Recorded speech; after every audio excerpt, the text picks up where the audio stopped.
I found this song while I was creating my Christmas Eve playlist, and the headline is the best Christmas song I've heard. It will give you chills, and it actually has. It's the Piano Guys, Peter Hollins, David Archuleta, and the Mormon Tabernacle Choir getting together to sing Angels We Have Heard on High. It's one of the greatest, sweetest, awesome songs I've ever heard, and I'm glad that I was playing it. So there we go. Happy, what is this, December 8th here on Dylan Knows. And I had 2 viewers just a second ago, and then all of a sudden, poof, they're gone. They're gone. So, oh, got one back. I've got Scott and the Clericon. Sorry, Patrick, but I got you both back, so thank you guys.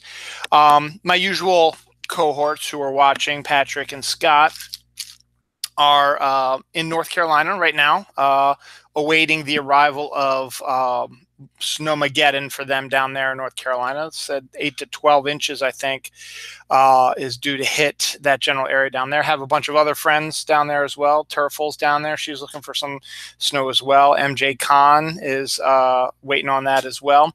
And my nephew is actually in Boone, North Carolina right now at Appalachian State. He's probably waiting that out as well. So be careful, you guys out there. 8 to 12 inches, I think, for you guys is a little bit different than 8 to 12 inches up here, because I don't know if you guys are quite used to it down there. Regardless, it's still a lot of snow. So be careful out there. It's going to be beautiful. It really is. It's beautiful when it's falling and when it's nightfall and it's just nice and calm and you're just looking out at the sky and the sky's pink and it reflects the pink off the snow, and it's quiet if you go out there for a little walk or on your deck or porch or whatever and just listen to the snow. It's quiet, it's nice, it's sweet, and it's really quite gorgeous. And then you get to the annoying part where it hangs around for a few weeks. Well, not necessarily a few weeks, about a week, and then you got to shovel, and then the ice is underneath it, and schools get closed, and roads are bad, and it just becomes a huge hassle. Baltimore, the area I am, 8 to 12 inches is, considered a good storm for us, but we tend to get them a lot more often just due to the fact that we are in that path. The North Carolina is a little further south, and they usually get the coastal storms pretty good, but we get a lot of the ones from the Midwest that come rearing at us and hit us head on. We've gotten 30, 34 inches of snow up here before, and that's not entertaining either. Again, beautiful to look at and nice. And one of the things I always loved was at night, when it's snowing, you walk outside, you get your stuff on, just take a walk in a winter wonderland, as it were, or a marshmallow world, whatever you want to call, throwing out a bunch of Christmas songs there. And it's very quite lovely, but then it gets bad. So be careful out there, guys. So what do we got this week? This week we have episode 272 of Dylan Knows, December Science. The reason why I mentioned that is I was doing as I always do every Saturday morning, I do my my notes for the week. I check out what I've got coming up and what I'm going to be talking about this week on the show. And I discovered there is actually a ton, a lot more than usual, a lot more science-y space stories this week than, sex and disgusting stuff and stupid people and stuff like that. A lot more science-y stuff. There's also a lot more stuff about comic book movies, considering the 2 trailers that came out, and also the history that Black Panther is making right now, even as we speak. And we have some interesting stories, though, and we do still, I think, have a couple stupid people stories, and I think I have at least one sex story in there, because you got to have it in there. So what are we looking at here? We're looking at, as I said, lots of science stuff, lots of Black Panther stuff, trailers galore. One of the weirdest coincidences, I guess you could say, which sometimes it happens every once in a while, and it makes you go, there's something going on there, and the level of whatever you want to call it, but a lot of coincidental stuff I need to talk about. I think I might start my show off with that. It's one of the weirdest things that's ever happened before. The Revenge of the Animals. We get some more good animals stories. Get some new Christmas gifts, including heated corgi butts and chia pets, brand new ones. We also get poop emoji plungers. So we got a bunch of new gifts to go there. Hey, have you ever wanted to play or coach in the NFL? Pat, I think this would be perfect for you.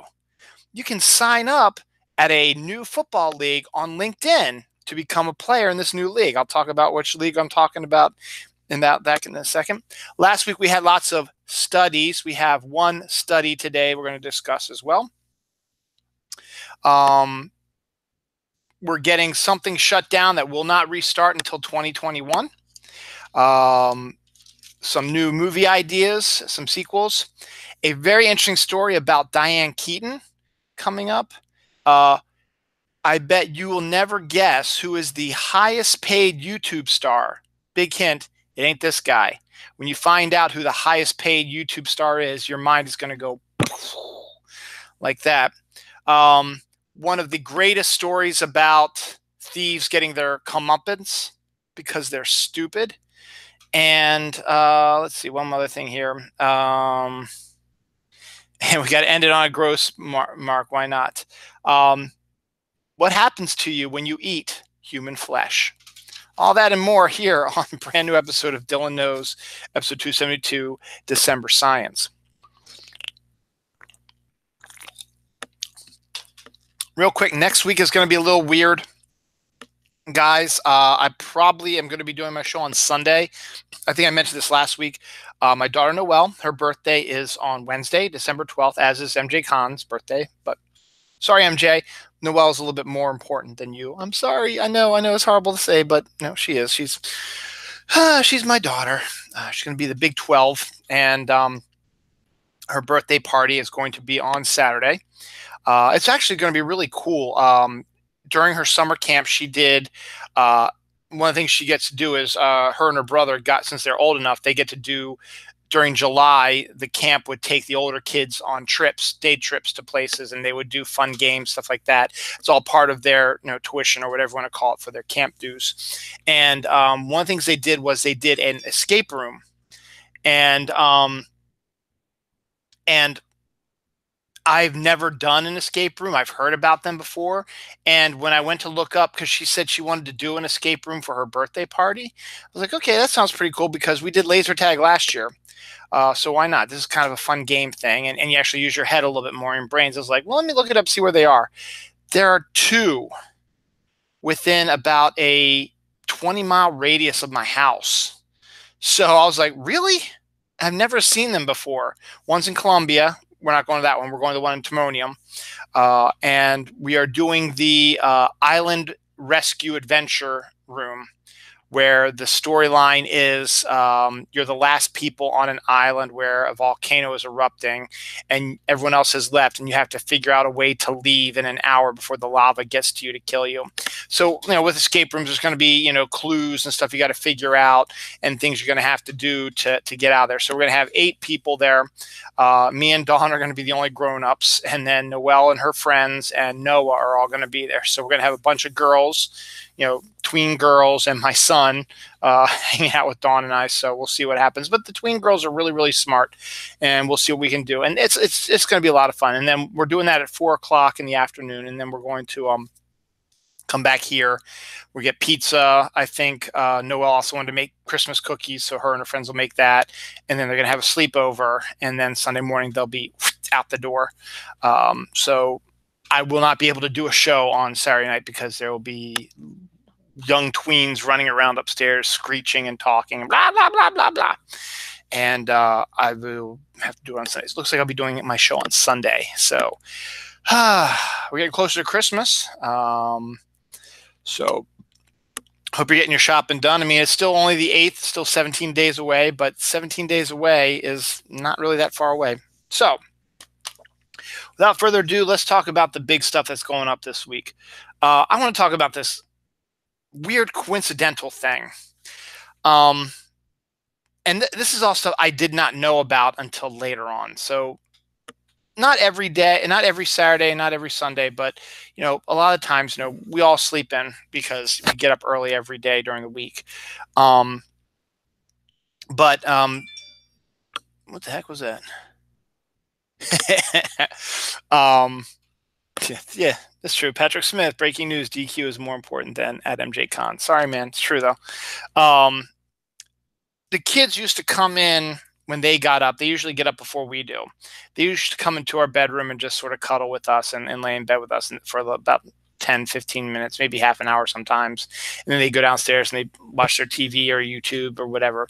Now, the oldest, whose birthday is disrupting my schedule next week, she doesn't even come into our room anymore, which is fine. She's 12 or going to be 12, and it's not a big deal. But the boy still comes in every once in a while. Not all the time, but he comes in. He might come in maybe once a week. He might not be in tomorrow. But he came in this morning. And he likes to talk to us. So we're kind of half asleep, but we still talk to him. He's fully awake. He's like, blah, blah, blah, blah, blah, blah, blah, like that. And so I don't know how we got onto it, but we were talking about like music or song or something like that. And, oh, I know what it was. So Dawn called Noah her beautiful boy. Moms can do that. And Noah was like, I'm not beautiful. And I was like, well, it's not beautiful is not really a term just used for girls. It's used for everybody. And I said, as an example, John Lennon wrote a song called Beautiful Boy for his son, Sean. And that led me to tell them also that Hey Jude, the Beatles song, is about Julian, the Paul McCartney and the other Beatles telling Julian to give his stepmom Yoko Ono a chance now, even though his life is all different and changed now that his parents are no longer together. And that's what Hey Jude is and about. And then I went downstairs, and then for whatever reason, while I was making coffee, I started singing Mr. Sandman, Bring Me a Dream. And then there's the scene from Back to the Future where Marty is first in 1955, and that song's playing on the record player, and he looks around, and then he doesn't know what's going on, and then the guy throws a newspaper in the trash can. He picks it up. It's like 1955, and then like the music stops from being Mr. Sandman to an Alan Silverstreet type of shock score. And it's just a great freaking scene. So I've been talking about that and the Beatles and Beautiful Boy and all that stuff. So I sit down with my coffee and I start looking through Twitter and Facebook to see what's new and what's going on. The first thing that jumps out at me is today is the anniversary of John Lennon's death, which I did mention to Noah when I told him what happened to him. But I didn't remember what day it was. And so I see an article on Facebook about John Lennon's death was today. I think it was 1980. So that would be what, 28 years ago? No, longer than that. Hold on. 80, 90, 2000, 38 years ago. And so I was like, okay, that's kind of odd because I was just talking about John Lennon and songs like that. And then Vicky Adesso, friend of both Snark Alec Radio and Dylanknows and a fellow Snark Alec, she posted the video of Beautiful Boy. I'm just looking through my feed and there it is. It's like, what the hell? That's like 2 straight in a row was like John Lennon's birthday or death day, excuse me, and the Beautiful Boy, which as I said, I hadn't looked at my social media feed yet for the day. And all of a sudden, 2 things that we talked about in bed randomly, because who talks about the Beatles or John Lennon in bed with their son? Not many people, really. There might be some out there, but not many. And then the hat trick, the end of the trilogy, whatever you want to call it. I'm looking through to see what today's holidays are on Check I Day, and I'll go over it in a little bit more detail at the end of the show tonight. But today is also an actual holiday called Pretend to Be a Time Traveler Day. On the day that I started thinking about Back to the Future and that one scene where he goes back in time in 1955. And we know for real that Michael J. Fox did not really go back in time in 1955. It's a movie, but so he was pretending to be a time traveler. So I had those three things all hit randomly that I discussed and was thinking about, two of which I was discussing in bed earlier, and then one when I was making my coffee. And then all of a sudden I'm looking up I'm just looking on my feed, and bam, not all in a row, but boom, boom, boom. There is everything I was just talking about. I was like, what the hell is going on? It was the weirdest thing I'd ever seen. And really the only other time I had something similar happen to me before, I mentioned on my show a while back also, was the occurrence of the number 6 coming into work one day. So I left my house at like I think at 6:46. I got to, we have one of those signs that tells you if there's if there's a accident or how long it is to the next junction. And it was 6 minutes to go 6 miles to get to 695. And then we zoomed by, and I automatically, my eye, after I saw that hit at 656. And then I looked over and I saw the speed limit sign, which was 60 miles per hour. And I looked down to the car next to me. He had a bunch of 6s on his license plate. I talked about that story. That was a couple weeks ago. That happened to me a couple weeks ago. But this thing happened to me today with the John Lennon, the Beautiful Boy, and the Back to the Future stuff. And that it leads me to believe that sometimes there's something going on in this world that we cannot explain, and it's quite interesting and quite fascinating. So I thought that'd be a good story to start off this show about this week. Last week I talked about how Buffy the Vampire Slayer is now, you can watch every episode for free on Facebook. Well, literally the next day, that's Sunday, when I got up and I was just chilling out, drinking my coffee, stuff like that, I saw Angel is also available on Facebook only. And then there was a story that Firefly was also going to be available on Facebook video for free also.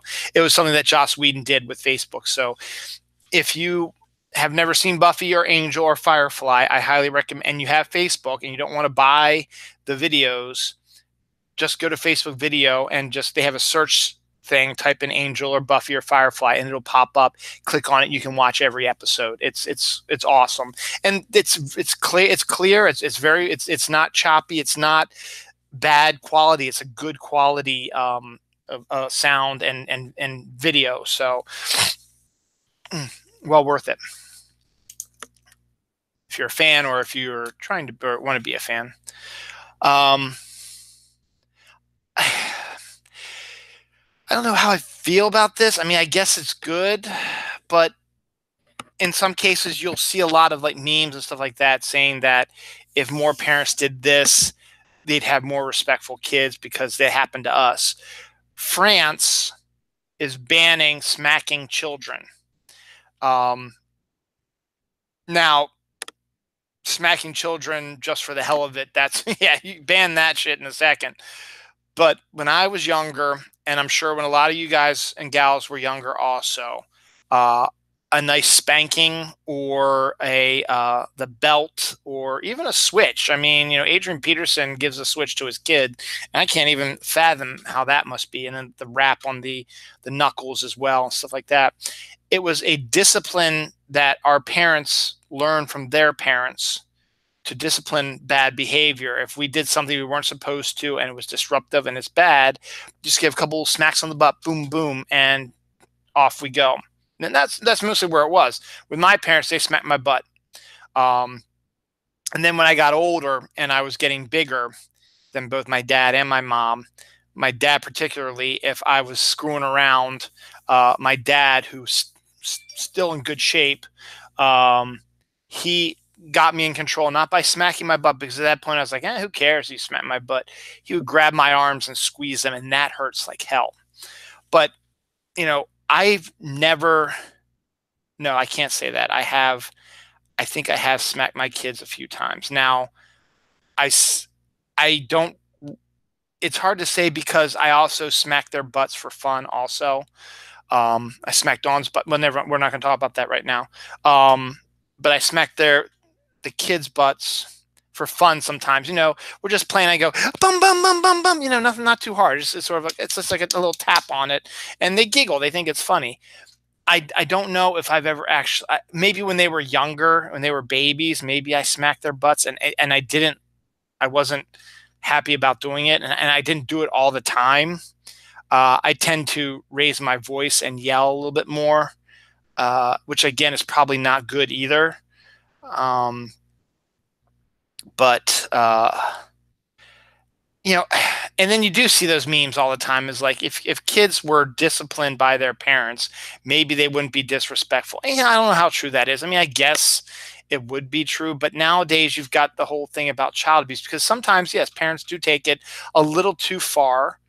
And in some cases, it's very disturbing what they do. Even the switches that Adrian Peterson uses on his son, that's just still, that kind of makes me go, ugh, that it makes me, and I don't, as I said, I haven't hit my kids for punishing them. I don't think in years. I think it was when they were younger. As I said, I smack their butts for fun, and that's when we're playing around, but that's also when they tackle me, and they grab my arms and pull them behind me, and smack my face down the ground. And that's when we roughhouse sometimes, and it's something that's fun we do, and they don't mind doing that. But no, I don't. But I don't know. Banning smacking children. Look, I don't want you to smack kids just for the hell of it, but maybe it needs to be done as a disciplinary thing, because apparently taking away stuff or sending them to the room or whatever doesn't really have the effect, because they keep doing the same thing over and over again. I don't know. It's hard to say, but again, I don't know how I feel about that. So Patrick Smith agrees with me. Firefly is one of the best shows ever, and he also said, "Rest in peace, John Lennon." Yes, I don't remember him dying, but in my studies and stuff like that, I've seen the videos, and I've heard about it, and the whole Howard Cosell thing, where he interrupted Monday Night Football, I think, to explain what happened, is like an iconic YouTube video. Or that's not, it wasn't a YouTube video at the time, because YouTube didn't exist, but you can probably find it on YouTube now. Speaking of YouTube, Fortnite. I haven't talked about Fortnite in a while. My son is, and I'm still trying to figure out where this comes from. He doesn't play Fortnite. I think he knows a lot of kids at school who do, because it's the hip video game to play right now. And I mentioned this before, we're getting the Switch for the kids for Christmas, and Fortnite is one of the games that is there. And I don't know, we haven't decided if we're going to get that for him or not. We'll have to wait and see. We're going to get other games, but that might be one down the line if they're interested in it. But just admitted to multiple felonies. Well, it's my word against theirs. Dawn isn't complaining. Oh, never mind. But the big thing about Fortnite seems to be the Fortnite dances, and I'm not exactly quite sure why that happens. I guess after you kill someone or you do something, you can do one of these goofy dances. And then there was something that came up on other YouTube channels, which was the Fortnite dance competition, where YouTube celebrities or YouTube people would try to imitate the dances that they did in Fortnite. And some were actually really good. My son's actually doing a really good job of imitating a lot of these dances. And he watches these videos incessantly about just about the dancing, not about the Fortnite game itself. He watches it about the dancing and the dancing things. And he always does the weird kind of dances all the time. The most popular one of all the Fortnite ones is the floss. And the floss is starting to, I think, die a little bit. I haven't seen it as much, but it was huge for the longest time. Well, now studies are saying that the Fortnite flossing can cause weakened knee problems. And I'm not quite sure why, because all you're doing is swaying your legs back and forth. You're not really putting a lot of pressure on it, because you're just moving your hips and your type of back type of and your arms and stuff like that. I think some of the other dances that are more knee jerky oriented would be worse for them. But according to this study, the flossing causes weakened knees. Luckily, that's not my kid's favorite dance. He does the weird little, it's a weird kind of almost mime-ish type of thing, but who knows? Here's your dose of sexism today. I haven't done this in a while. And this is just absurd because I am the most unsexist, not unsexiest, that's a different thing, unsexist person in the world. My wife makes more money than I do, and I'm absolutely fine with that. My wife pays the bills. I'm absolutely fine with that also. So in some man probably in the South, I'm sorry, or the Midwest, I'll be fair in my sexism locationing. A man who was undergoing a surgery refused to accept anesthesia because he wanted to stay awake so he could give advice to the female doctor who was operating on him. Now, this guy's not a doctor. He's just some local Joe who is getting like a kidney stone removed or something. He's getting some, it didn't really say, but he's having some operation. And he refused anesthesia so he can stay awake and tell the lady, okay, if you have any questions, about how to do your job, let me know. It's like the extreme version of mansplaining. And it just, I have to just say, the woman doctor was probably like, that's fine. I'll just let him feel all the pain in the world. Slices into him, is like stuff like that. Well, technically, North Carolina is you're not really that south. You're Georgia's more of that area. Mississippi. I'm getting in trouble here. It was Midwest, probably. I know, Scott. I'm sorry. I'm a racist scumbag. Anyway, I just found that interesting that the woman doctor was probably like, hey, you know what? No, I'm not going to need your help. But no, if you don't want anesthesia, that's fine. Like that. And in the end, he was probably crying like a little baby. Yes, I need anesthesia.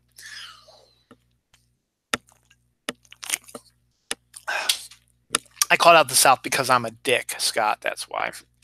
Excuse me. How about this? I've never been the biggest fan of this food, but I can understand why people eat it and how they can make a living on it considering how cheap it is. And I guess it's good sustenance for you. I'm not sure. But the first ever drive-through ramen restaurant is now open. So if you want to get ramen, you can drive through and get it now. Now, I know that sounds funny because you think of ramen as those little cups, like cup of noodle type things you can get at the grocery store, or the packages that are squares and you just drop them and they unfurl like that. This ramen might actually be more restaurant worthy ramen, but just saying the words drive-through ramen restaurant just gives you images of, wow, they must just get a bunch of those, cases of those ramen noodle bags and just open them up and throw them into hot water or cook them on the skillet or however you do it. And just, there you go, you're done. Just kind of funny. No, I'm not going to tell you. I'm not going to do this story. I'm already digging myself a grave. I could get in trouble probably for mentioning this. So I am not going to bring that up. So I'm skipping that. Let's see.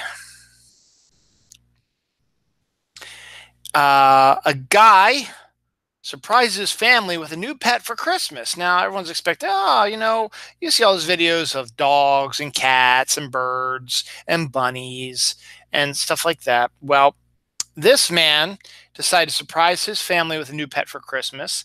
This new pet is a pet cow. They're not farmers. They had a picture of the cow in the house. It was a little cow, a baby cow, but it was still a cow nonetheless. And the man bought it as a pet. Now, it's something else that my son watches as well on YouTube. He watches videos about uh, strange animals that you can use as pets. You know, there's finnick foxes and was it sugar babies? Which are the little bat-like creatures. Um, and there were people who had, you know, bears as pets and raccoons as pets, and they showed them as well, and hedgehogs and stuff like that.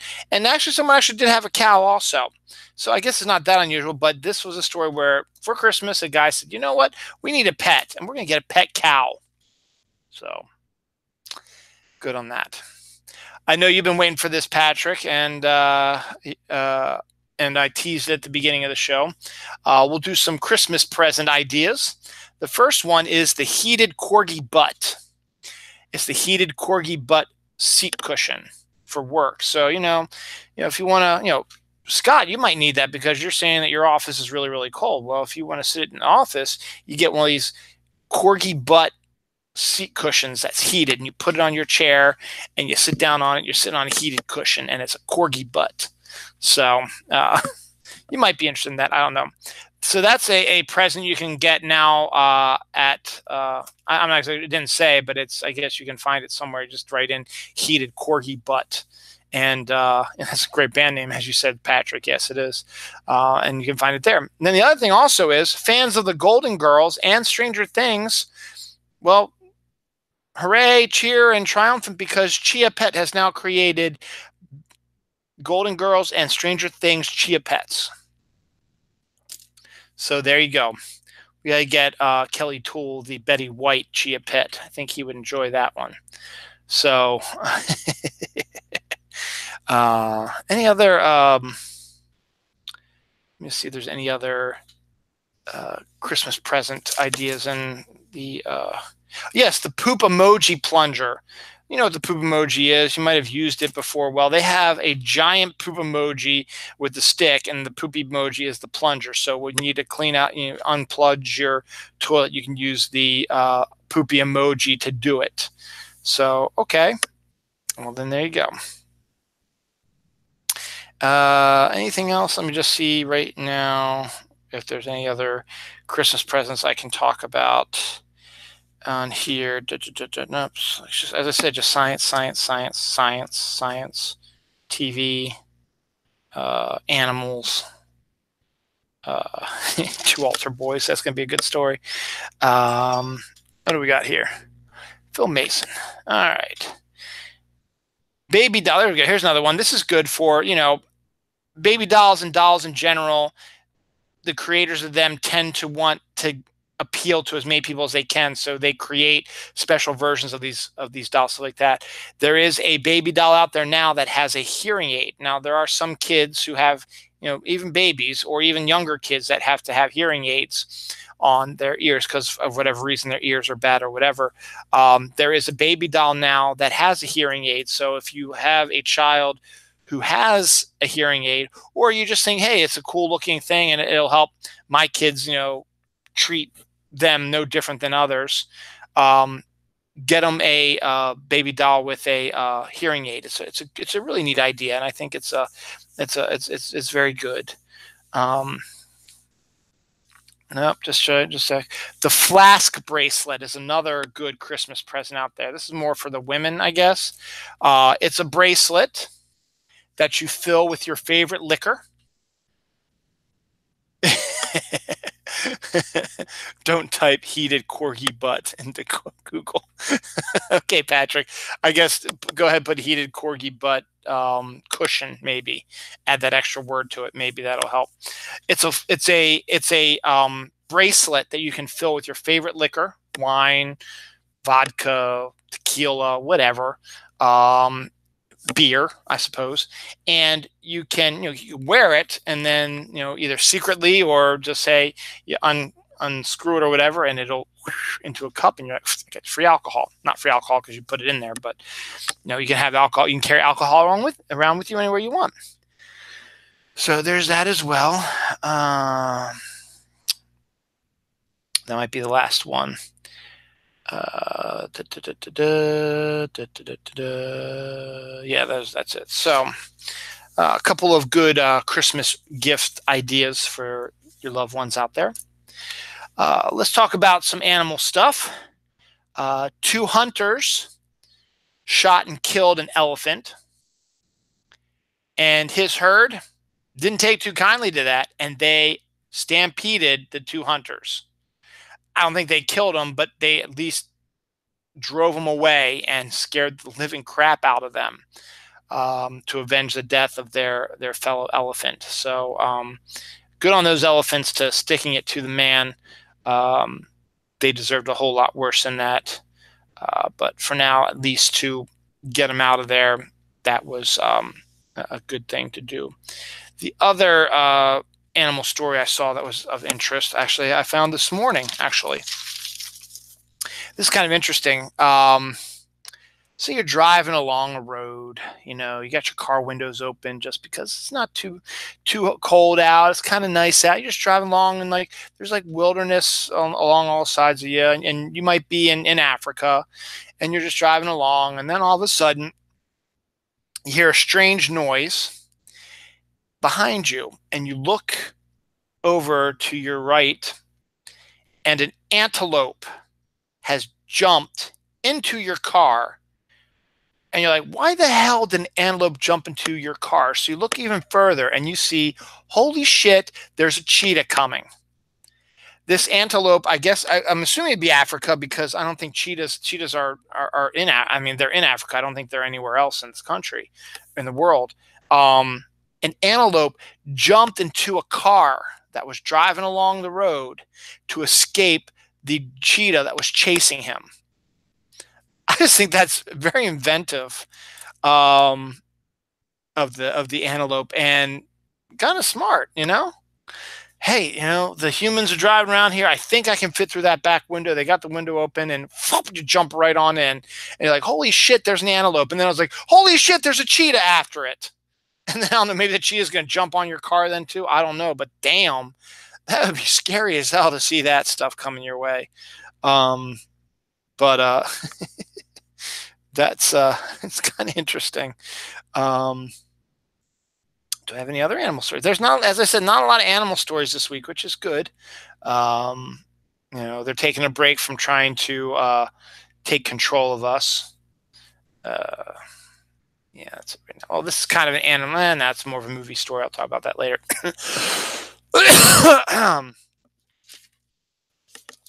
Oh yeah, I do have a couple of sex stories. Sweet. And one last thing here. Any other animal stuff? No, that looks like it's all for the animals. Oh no, there's one other one. A white reindeer was spotted in Norway. Now, apparently, according to some people, I guess this is a unusual event.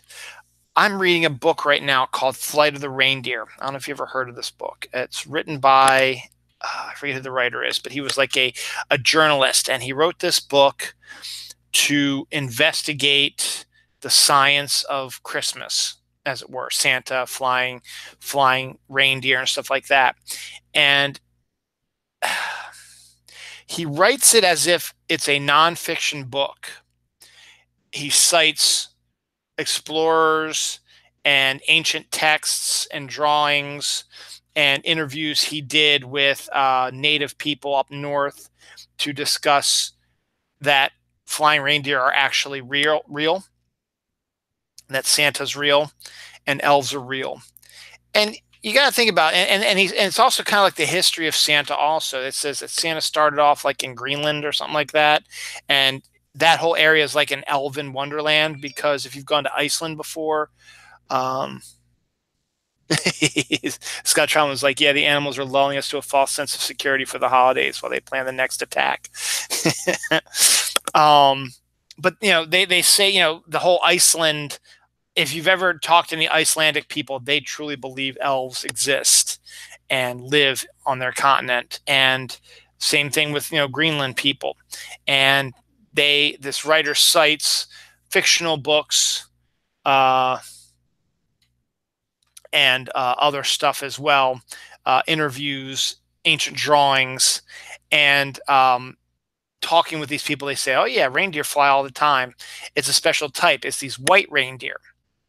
And it talks about how Santa migrated to Canada and then to the North Pole to escape being, attacked by Vikings and stuff like that. And then they settled in the North Pole. And the reason why you can't really find them in the North Pole is because the ice flows are constantly shifting, and Santa's village, whatever, is on those ice flows that move. So if you think someone spots it in one area, it's not going to be there the next day. Also, there's a lot of ice fog up in that general area that covers up their stuff. I just finished reading an article about a guy that was interviewed for the story, who was an explorer trying to make his way up to the North Pole in 1986, and claimed to have spotted Santa's village, and actually had a conversation with him and elves and saw reindeer flying. And took pictures of them, and they posted the pictures in the book, and yeah, they're obvious fakes. It looks like it, but it's fun to read this book. It makes it seem like it is a true history book. It's written as if it's a historical nonfiction book with them citing pictures and stories and interviews with people and talking about stuff like that. But they do come up with some neat ideas, like how Santa's reindeer are these white reindeer that are native to the Norwegian northern area, and the reason why they are chosen for guiding the sleigh is because they're lighter, and obviously they're white, so you go live where there's lots of white, so you're camouflaged, so people don't really, or you could, if they see something flying in the sky, they could just assume it's a cloud, that type of thing. So there's a lot of really interesting info, and the writer is writing it to make it actually seem like that this could really be possible.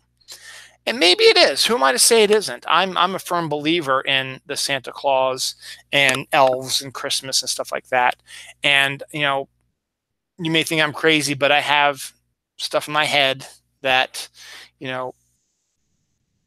I may not believe in it, and I may not think it's really true, but I also think it is. It's similar to Christianity, I think maybe some of the stuff that happened in the Bible and Jesus and God and stuff like that is true, but I truly believe it's true also. So it's one of these weird things that it's a personal thing for me. And I'm finding this book absolutely fascinating, and I'm not even finished it yet. Supposedly they're going to talk more about how Santa's able to do his flight around in one night and get presents to everybody. And there's always different takes on how he does it. There was one that came up about him being a magician who went to Hogwarts, and they talked about all that stuff and what he did. He's able to do that. He's using a time turner to go back and hit all the houses. So because, technically, he hits one house or one area and is able to turn the time tuner back and start over from the same spot again, but he's already out there, that type of thing. So kind of neat. So the fact that they actually found real white reindeer sort of makes this story seem a bit more realistic now, doesn't it? Well, I guess someone said something to Patrick. Probably about the South, probably. I'm sorry, guys. Anyway, what's next? Okay, let's talk some superhero stuff. A lot of stuff happened superhero-wise this week. First off, the big news about Black Panther. We talked about award shows a little bit last week. We'll talk about it again because something happened this week with the Oscars. We'll talk about that in a little bit, but we're going to talk about Black Panther right now. The Golden Globes had their nominations come out this week, and Black Panther has been nominated for Best Drama, not musical comedy, Best Drama. And it is the first time ever that a comic book-based movie has been nominated for Best Drama. Now, you think, okay, that's kind of cool. That's great. But then you look around a little bit more. The AFI has put Black Panther in the top 10 best films of the year. The LA Online film critics like Black Panther. They're also talking it up as one of the best movies of the year as well.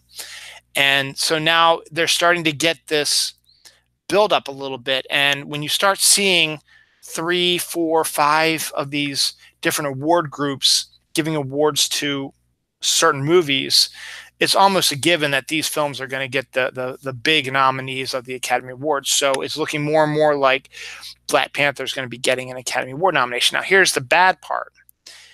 It's just getting the nomination for Best Picture. None of the actors got nominated for Best Acting.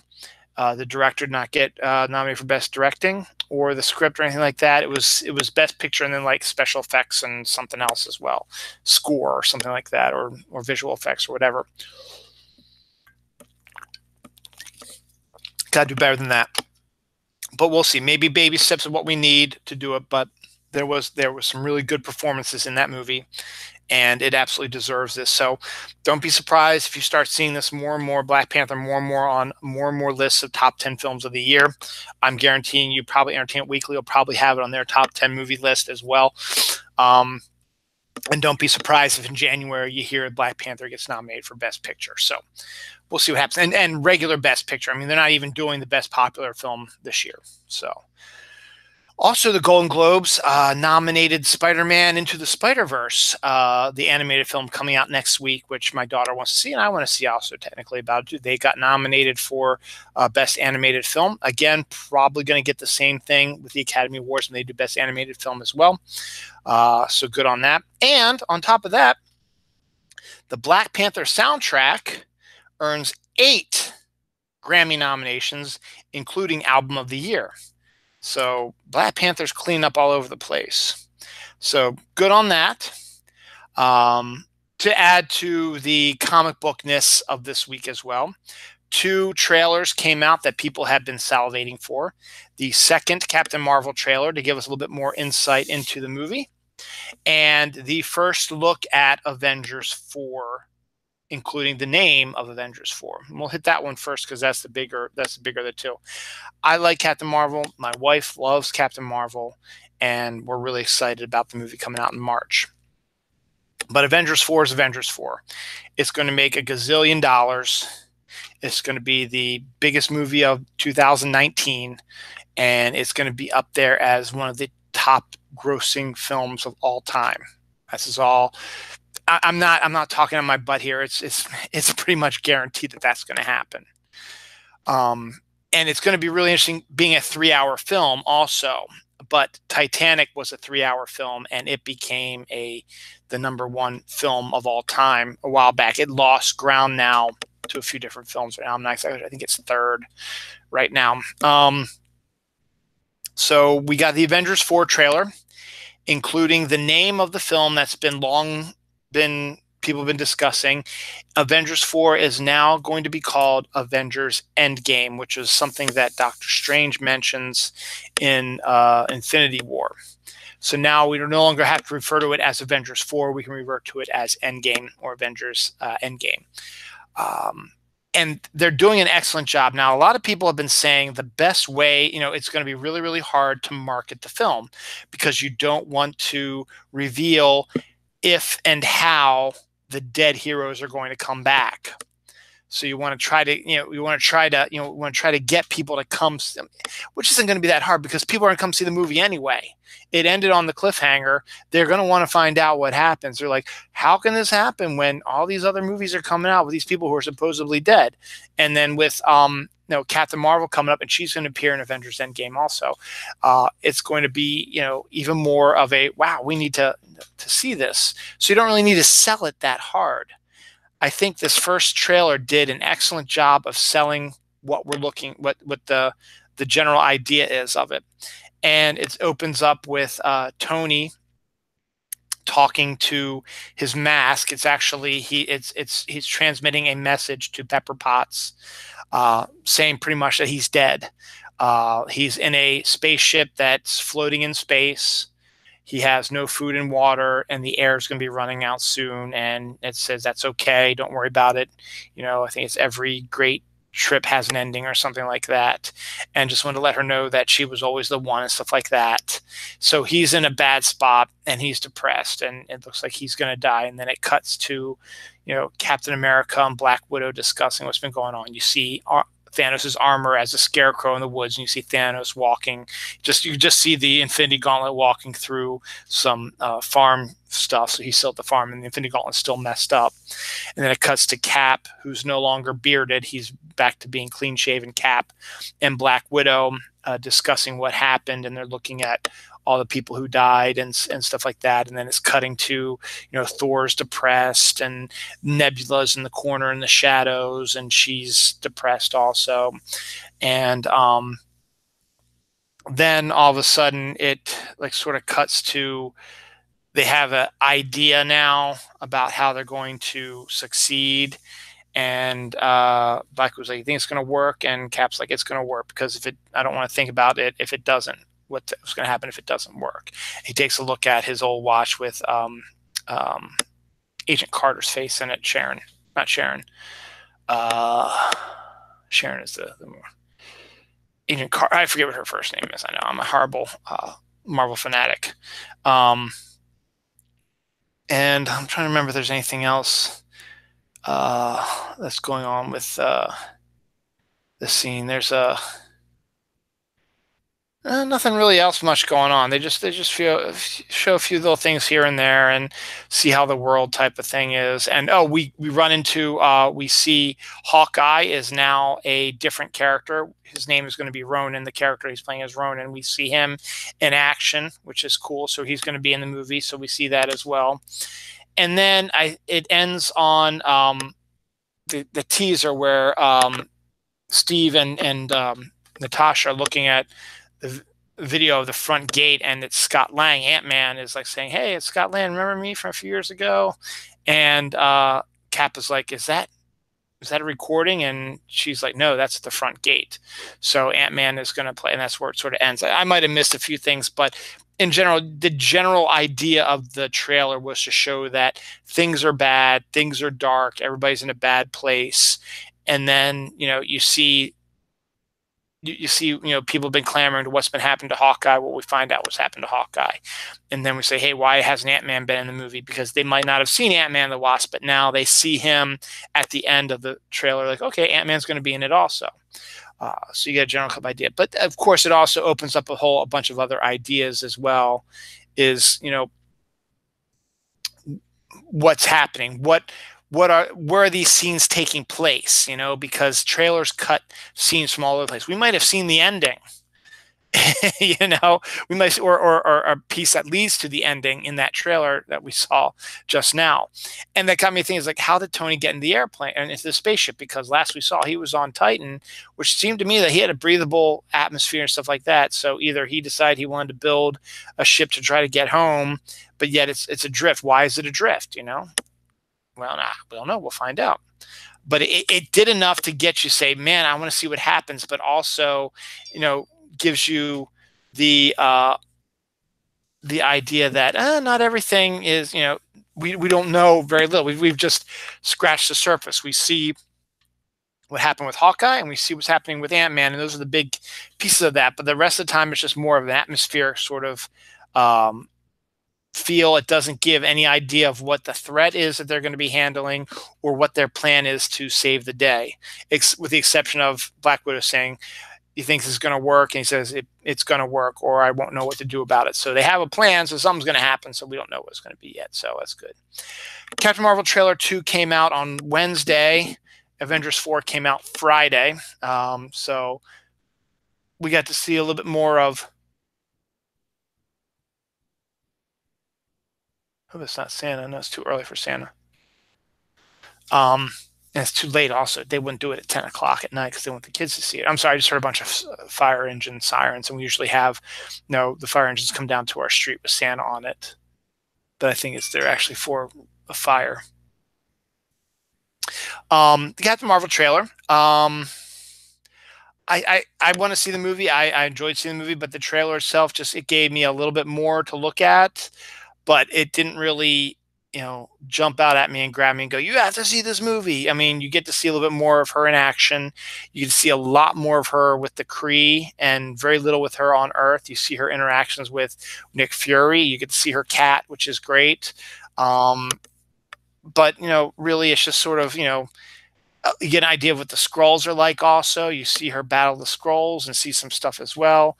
Um, so it was again, it did its job. It got you interested for the film, and wants you to go see it. I mean, it was already a given anyway. Most people are going to go see it anyway, but I wish they might have showed a little bit more. And I'm not exactly sure what I want to show.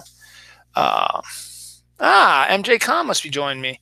I'll be so giddy if Captain Marvel shows up in space and flies that ship Tony stranded in back to Earth in raw cosmic power fashion. That might actually be what happened. That's a pretty cool idea. So there's that. So there's a discussion about that. Also, Avengers Endgame has officially been moved to April 26th. I know why they moved Infinity War last year, because Deadpool moved up, and they wanted to not lose an extra week of making money. But I always liked the fact that they had it the Friday before Free Comic Book Day. They had a comic book movie before Free Comic Book Day. Now it's going to be week 2 of the film. It's going to be before Free Comic Book Day. And I don't want to move Free Comic Book Day to end of April. Now I like where it is at the beginning of May. But whatever. But it makes it, but then everyone's like, wow, you're crazy. You get to see it a week earlier. Yeah, you do. But I still kind of like the whole connection of comic book movie, Free Comic Book Day the next day. It's a whole like comic book weekend thing. And just like, ugh. Now it's just like, okay, I got the movie, and then I have a whole nother week before Free Comic Book Day. So, but anyway, we'll see. Excited for that. And actually, it's funny because Easter is late this year. I think it's the week after Easter that comes out. I think Easter's the 19th. No, the 20th. Maybe it's the 13th. It's either the 13th or the 20th. So it's late this year, in April. So it's going to be real close to Easter, which is, I guess, good, I suppose. So there's that. No, I'm really not going to talk about this debate either. I really don't feel like it. It's been done to death. Boom, I'm gonna cut that out. So cutting things left and right here for the show. What's next here? Here's a interesting story. Actually, you know what? Let's stay with the comic book thing. I just saw this. Plastic Man movie is in development. I guess maybe DC is going to try their hand at their kind of Deadpool. Plastic Man is kind of this snarky, crazy type of character who is stretchy and can turn into anybody and imitate them and stuff like that. So maybe I guess they're going to try to make him be like the Deadpool of DC, which is fine and dandy as long as they give him his gangster background and make it sort of like a neo gangster type of film. I think that'd be kind of cool with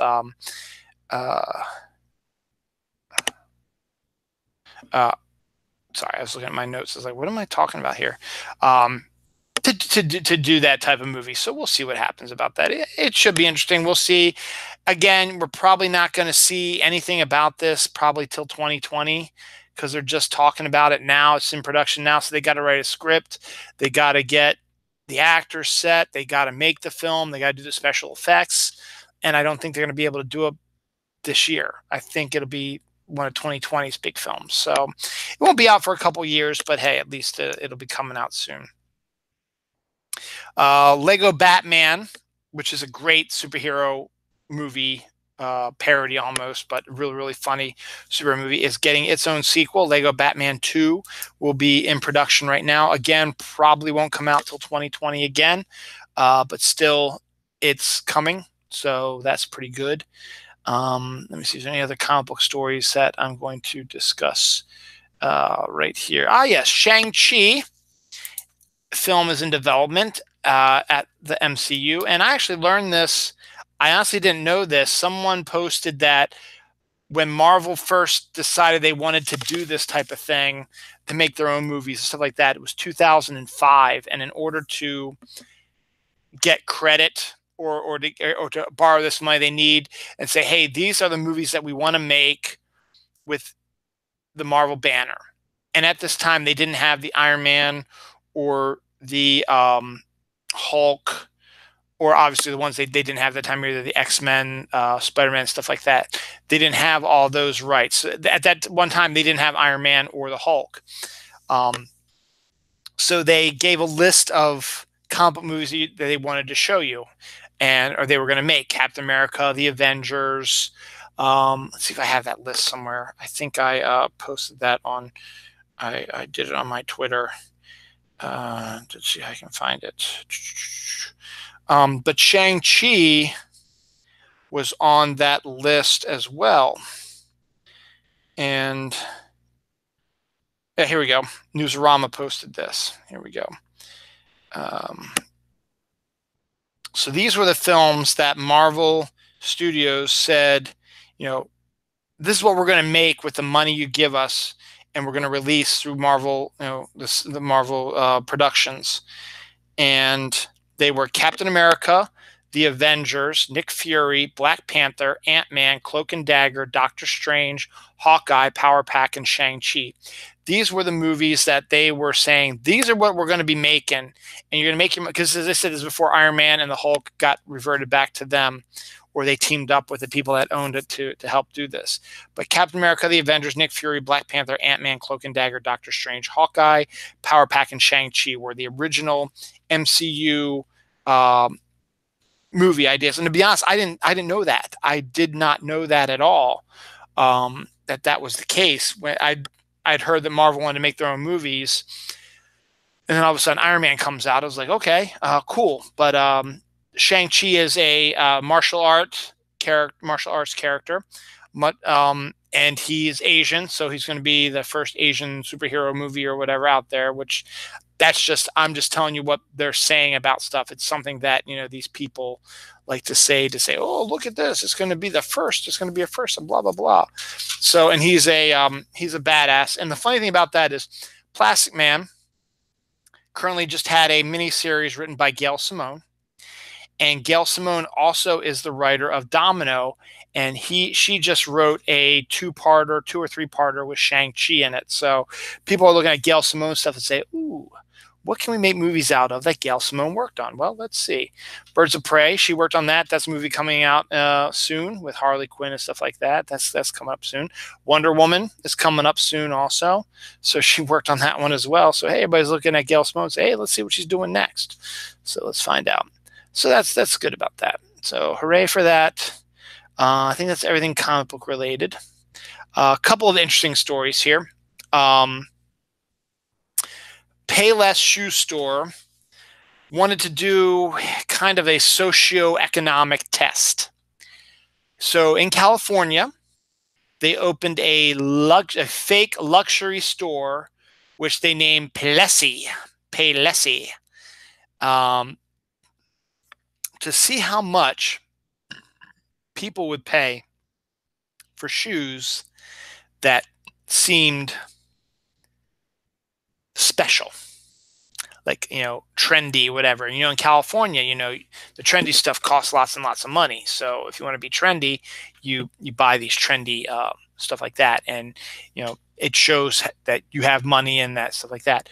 So the Payless shoes that they sold for $20 at their store, they took a bunch of those to their fake store Payless and charged upwards of $1,000 for them, and people paid for them and bought them. There was one, I think someone paid $640 for a pair of $20 shoes, the exact same shoes, the exact same stuff, everything. They just took their stock from Payless and put it in their Payless. And because it was coming from Payless and not Payless, it was considered trendy. So, it was considered trendy. We got to pay a lot of money because it makes us look trendy and rich and stuff like that. So it was an interesting socioeconomic story. I guess to be continued, which is kind of fascinating, actually. Also, this is kind of an interesting story. Dozens. This is more. I talked about how there's not really any stories this week about animals, taking over the world. Well, there is one about AI, and here it is. Dozens of Amazon workers were hospitalized after an automated machine accidentally broke open the tops of some bear repellent. Bear repellent. It's basically pepper spray for bears.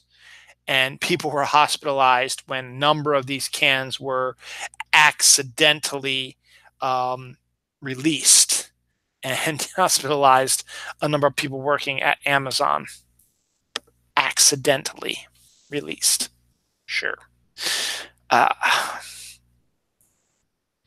wants to talk a little beer? Let's talk some beer here. 101-year-old World War II veteran credits his longevity to drinking 1 Coors Light a day. So studies show that this 101-year-old World War II veteran, who's 101 years old, by the way, drank 1 Coors Light a day and is still alive. So something must help him stay alive if you drink 1 Coors Light a year. So everybody out there who wants to live long, starting tomorrow, start drinking Coors Light. Actually, don't. It's disgusting. See, now I just insulted Coors Light. Sorry. In Colorado. The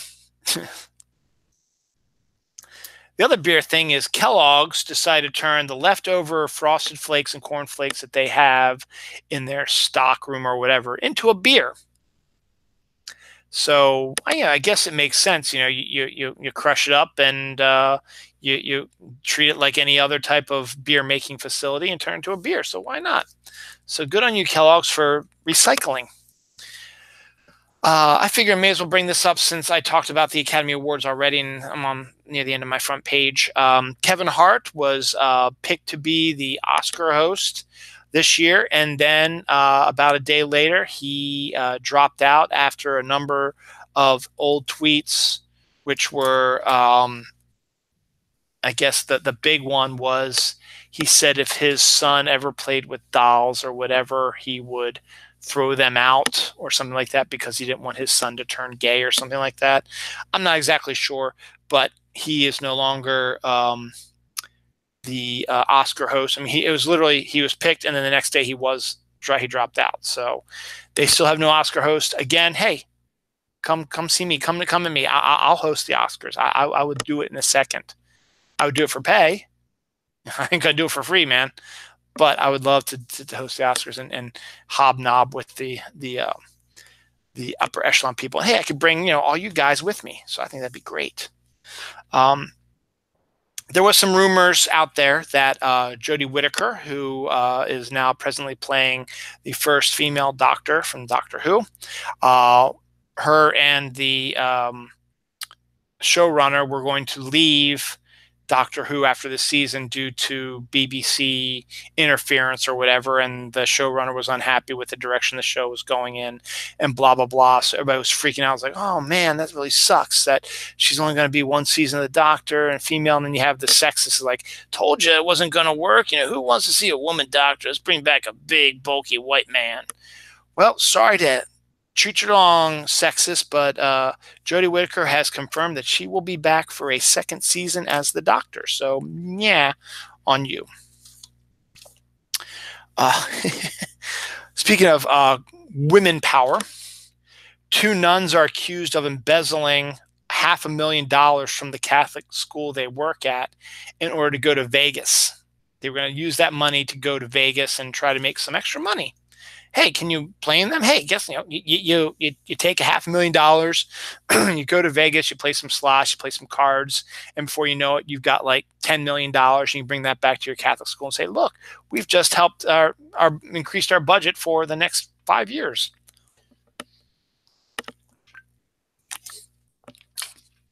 That's not exactly the case, but still pretty interesting story. All right, good. Now that MJ's back, someone popped out for a second, but MJ is my my sports ball guy.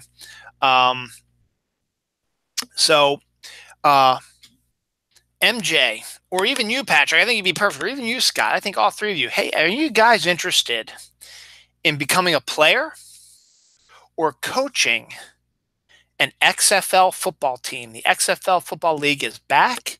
It's coming back. I think 2020 is when they're going to start playing the games, but they need players and they need coaches. And hey, if you want to play football, if you want to coach a football team, professional football team in the XFL, go to LinkedIn. There you can register to become a football player in the XFL or coach. Go to LinkedIn, do it now, and sign up and be a coach for the XFL's new football league. Go, no. Well, actually, wait till the show's over and then do it. Really, I don't know. A new study comes out that eating cheese could be key to helping you live a long life. So, hey, go out there and eat some cheese. Now, this is something kind of cool.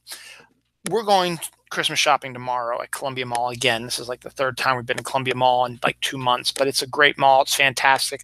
Lots of really cool shops. It's big. Lots of big anchor stores, some nice restaurants, stuff like that. They have a mini grilled cheese like factory type of place in the middle of the mall. So you can get, they have like 12 different sandwiches, grilled cheese sandwiches, which is, a kind of big thing. There was a grilled cheese restaurant up in, where was that? New Hampshire? No, Rhode Island that we went to for a wedding a few years back that Dawn and I ate lunch at before, and it was fantastic. Well, this one guy, it's not at this Columbia place, but it's a different type of Tim J. Kahn's like, the XFL, I didn't think even Constantine could resurrect that mess. Yeah, they're coming back. There's actually 2 football teams are going to compete with the NFL. The American Football Conference is also due to start really soon also, but they're supposedly going to be more like a farm system for the NFL. I haven't heard much about that, but regardless, getting back to cheese, because cheese is good for your health. Someone created a grilled cheese sandwich, which I don't know if you've ever heard of this sort of hors d'oeuvre where you get tomatoes, a little mozzarella on there, and you get a little balsamic vinegar on it. And it's a really nice, cool, crisp summer hors d'oeuvre type of thing. I'm sure MJ, you've probably done a number of those before.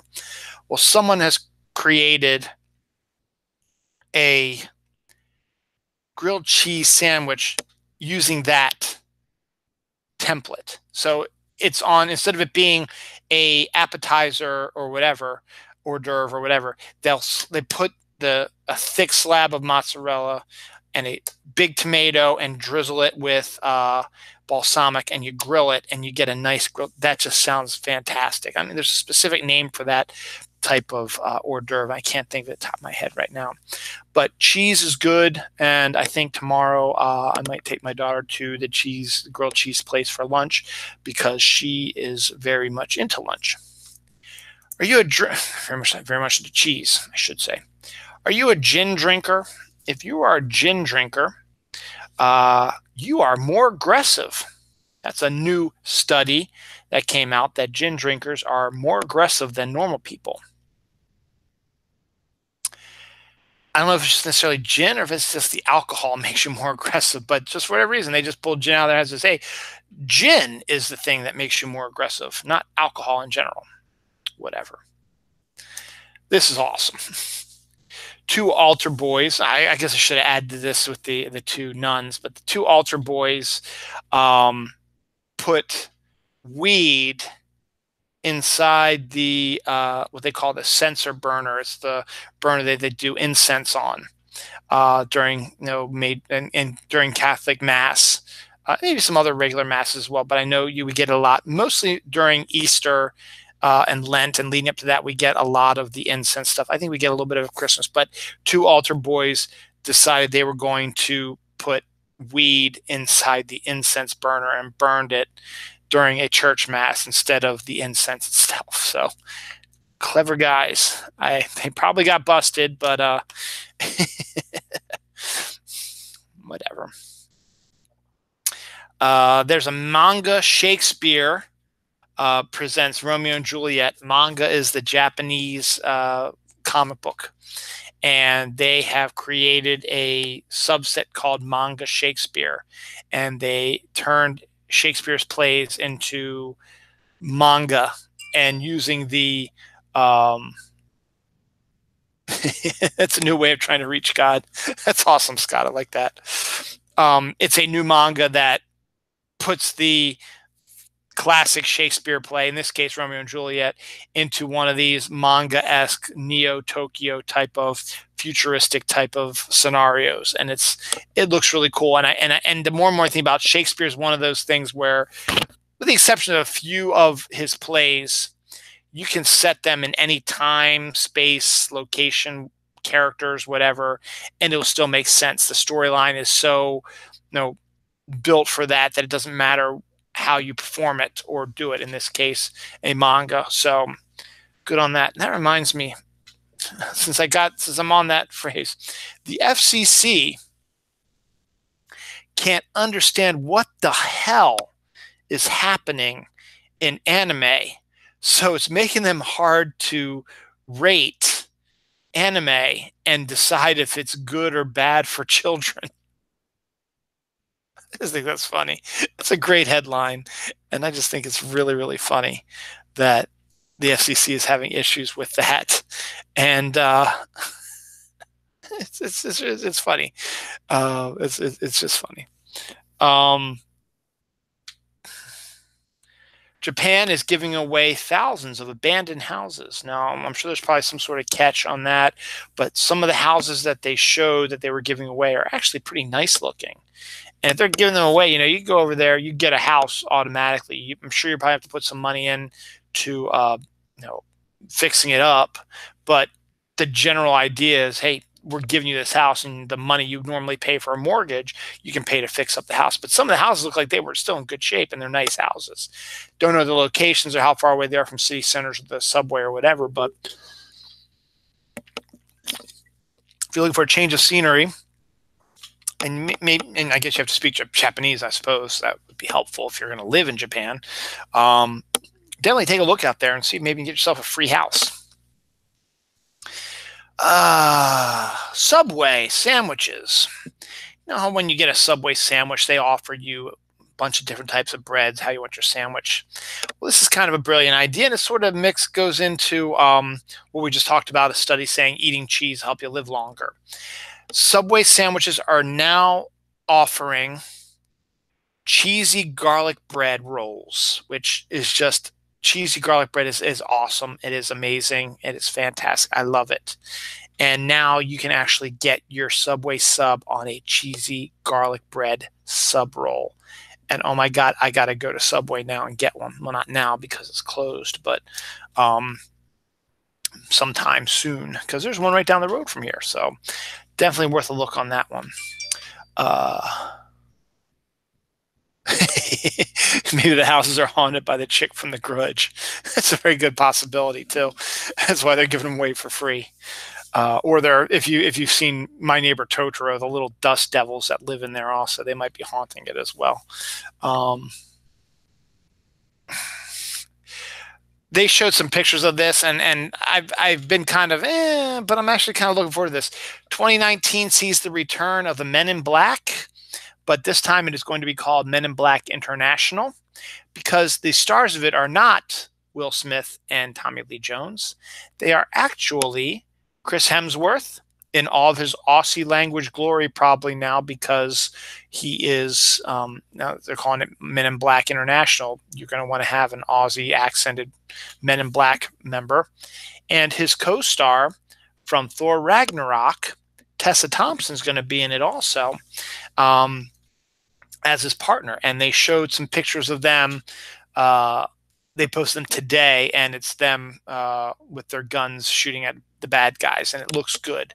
Hemsworth has no beard. He's clean shaven Hemsworth, and Tessa looks like Tessa. So should be. I'm actually looking forward to that, and I may have to maybe check that out on opening weekend as well. Depending on what it is, I'll have to look that up. I'm saving all my science stuff for the end here. Oh my God, I have all this other stuff to do. Oh my God. Maybe I'll do the science stuff real quick. What are we doing here? Oh, Celebrity Deathmatch is returning to MTV. Remember what that is? You ever watch Celebrity Deathmatch? It was the claymation where they had celebrities facing off each other in a wrestling ring, and they would like tear each other's heads off and arms off, and blood would gush out. But it was the claymation, so, and it was people imitating their voices. So it was always seemed like actors who had grudges against each other would fight each other in the ring, and one would kill the other one and stuff like that. So kind of interesting. Let's talk about Tumblr real quick. I've never joined Tumblr. But it's undergoing a metamorphosis, apparently. Tumblr is now getting rid of all of its porn content with, okay, it's your right, and no big deal. There's plenty of other websites you can get your porn from. But it's also doing some interesting flagging. Gail Simone, who I mentioned earlier, a writer for comics, wrote a story for the Wonder Woman 75th anniversary comic that came out earlier this year or last year or something like that. And it was drawn by Colleen Duran. And I guess they posted their story. I guess either Gail or Colleen have Tumblr, and they posted the story. It was a short story, so they posted the story on their Tumblr. And Tumblr flagged it as pornographic. Now, I read that story. There's absolutely nothing pornographic about it. There is no sex. There's no nudity. It's the story about a young girl looking up to Wonder Woman. That's it. And I don't understand how you can flag that for porn. I mean, there's one scene where they're hugging each other at the end, but come on, man, they're fully clothed, and it's a girl hugging an older woman. I mean, it would be almost like hugging your mom, you know? Ridiculous. So I don't know. So I never got into Tumblr, so in the end, it doesn't really affect me. So just thought throw that in there. But one more thing about Tumblr. A Tumblr writer made a compelling argument that Violet Beauregard should have actually won the Willy Wonka competition for his candy factory because she was the most knowledgeable about candy. And she had her father's business acumen, and there was something else about how all the other kids did stuff they weren't really supposed to that affected the company. But what Violet did was just she took it into her own. She's doing a testing, and Wonka said he was still testing it, so she basically just became a tester for him, where the others have done stuff that disrupted his, the running of his factory. This was just sort of a, okay, you're testing it here. Let me test it for you also. And it makes sense. So I read their whole argument for it. It actually is very compelling. So if you can find that, definitely go for it. Let's see, how much science stuff do I have here? I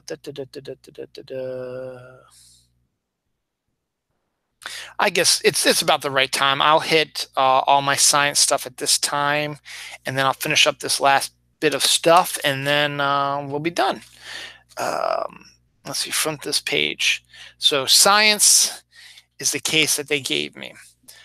First up, the Kepler telescope catches pictures of the first moments of a star's death. We've known about when stars died, but we've never actually seen the death throes or the beginning death of a star.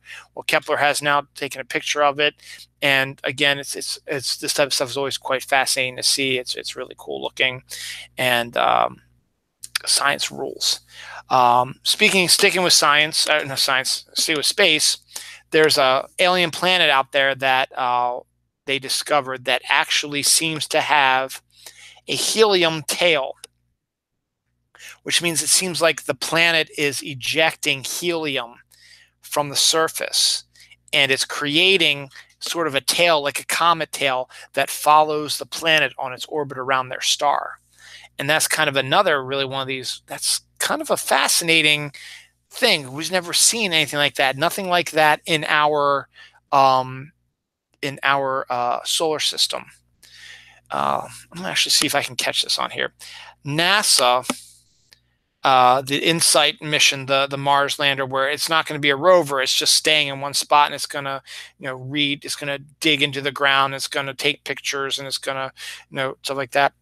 They haven't put the seismographs into the ground yet to measure any earthquake activity that's on Mars. So those are still up in the air, and they're getting some stuff. They got the first ever sounds of Martian wind. Let's see if I can find it. It's actually very cool. Martian wind. It's like Martin wind is Martian wind. Let's see if they have something there. Yep, there it is. I posted it. So let's see if I can find the sound clip. And it's actually really, I mean, it sounds like wind, but this is wind from another country. Oh, there's a freaking ad on it. So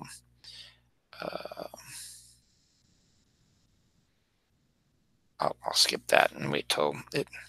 Oh, wait a second. No, the ads.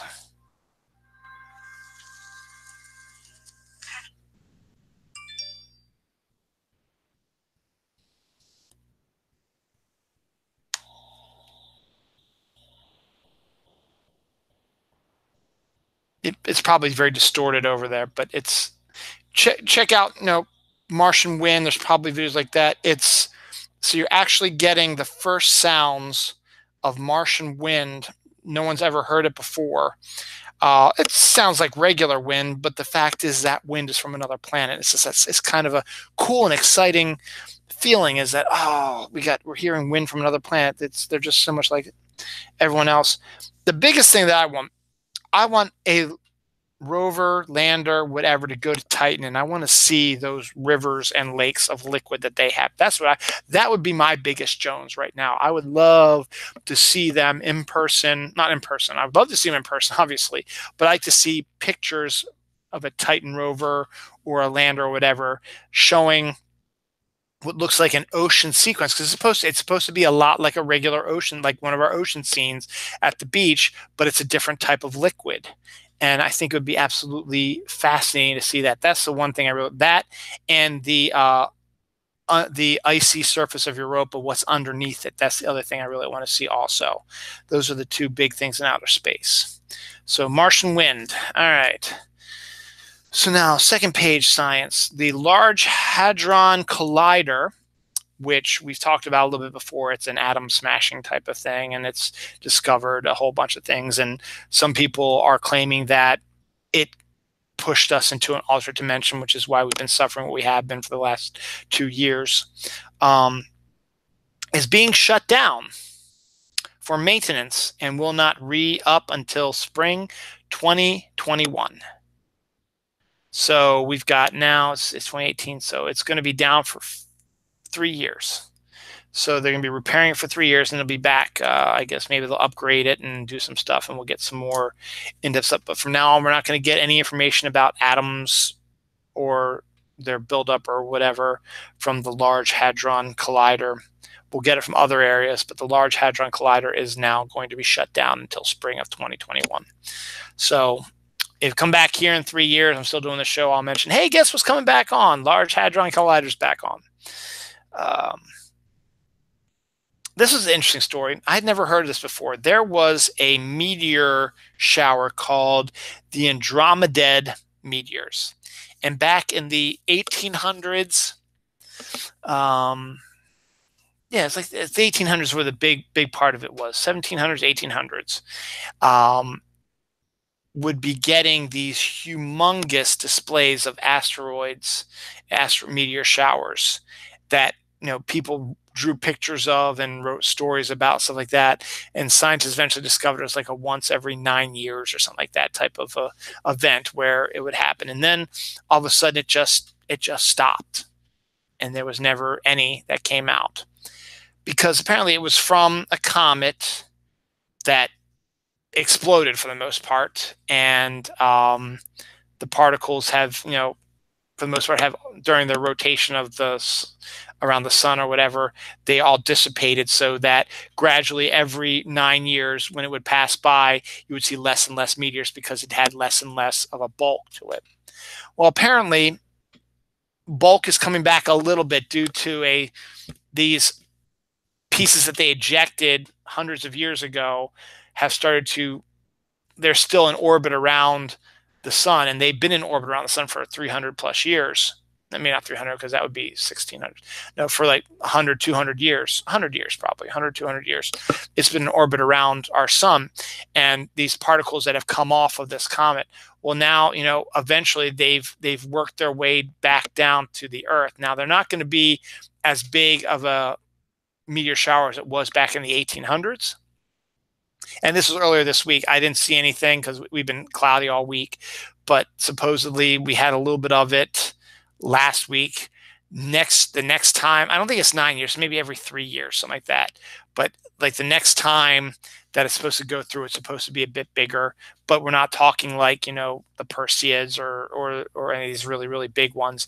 This is one you'll probably see 30 to 50 meteors an hour, which is still impressive, but not as impressive as the 100, 120 you get with some of these other meteor showers that we get every year. So that was just kind of a fascinating story that I really didn't know about this meteor shower, and the reasoning why it disappeared and now it's starting to reappear makes a lot of sense. So there's that.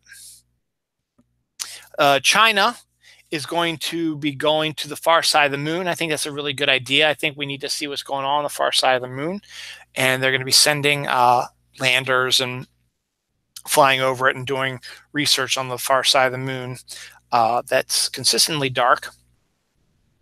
So anxious to see what they come up with. They have landed stuff on the moon, so they know what they're doing. So it's not going to be like their first rodeo. So that should be interesting to see. I talked about how the Kepler took pictures of the beginning of a dying star. Well, hang on, like this thing. So when dying star happens, it usually goes supernova, which means it explodes, basically. So the star explodes, and it's a huge explosion, and eventually all the particles, so like that, eventually get spread out into the galaxy and form other things, or it forms a planet or whatever. In this case, the supernova was so big and so strong that it actually caused the destruction of another star that was nearby there. So the supernova was so huge that a neighboring star got sucked into the supernova and it exploded as well. So that's kind of a interesting story when it comes to that. I think I finished that page too. So all I got left is this. I forgot that story. That's not really science. I should come back for that one. If I don't, oh well. Let's see. Canada is going to be celebrating the launch of their first astronaut in 6 years. So he's going to be going up to I'm assuming, the International Space Station. But Canada is going to have a presence in there. It's the first time in 6 years that they've had an astronaut go up there. So that's pretty cool. I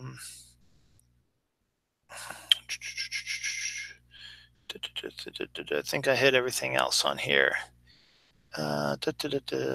Oh, this is kind of science, but not really. When you eat human flesh,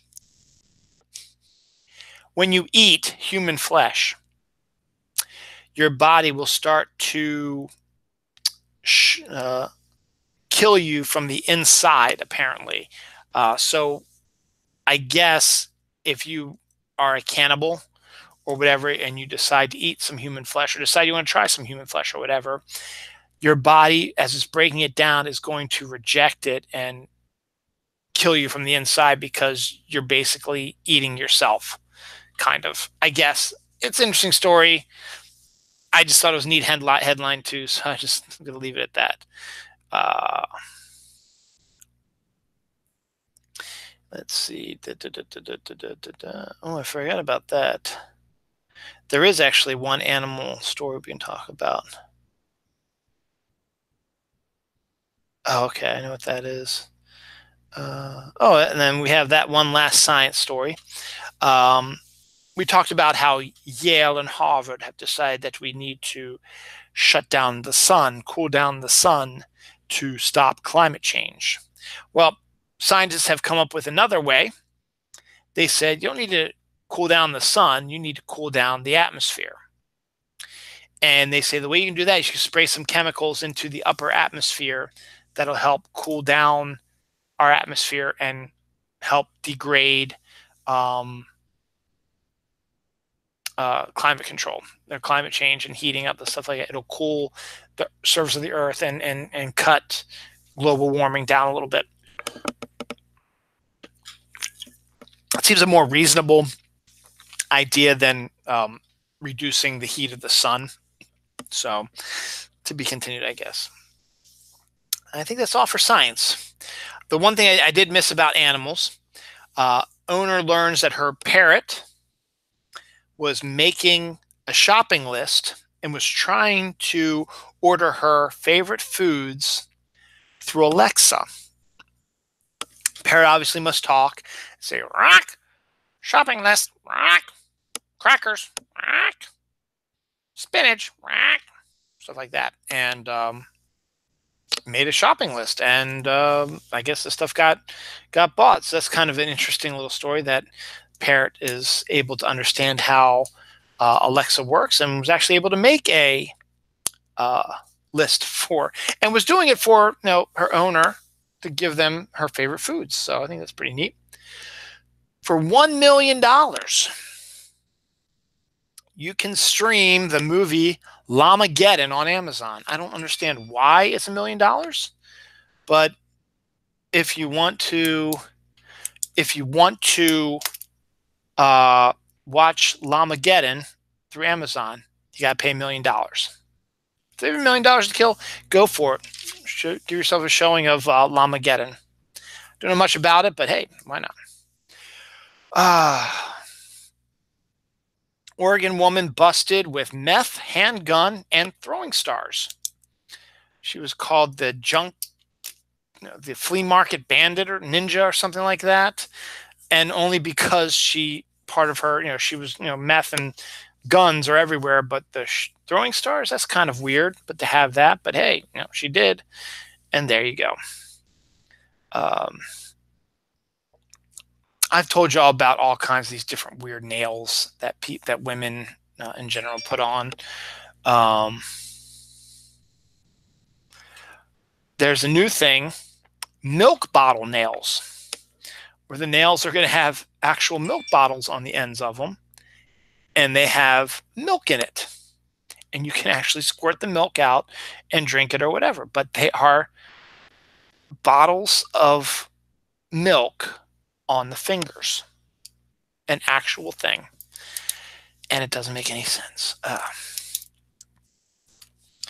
Good stuff out there. A man goes up to homeless people, asks them what they need, what they want. He orders them through Amazon, and the shipping directions, he says, can you give it to Harry or Jack, who is the gentleman or the lady sitting in front of the library, with the gray beard or whatever. So Amazon gets his order. He pays for it, shoes, coats, socks, food, whatever. And Amazon actually physically delivers it to the homeless people, and they get what they need, and makes it good for them. So it's good to have these nice stories every once in a while. Every time I say Alexa, Patrick Smith's Alexa starts up. Alexa, tell Patrick Smith he's up. Never mind. So that's a good story to talk about here.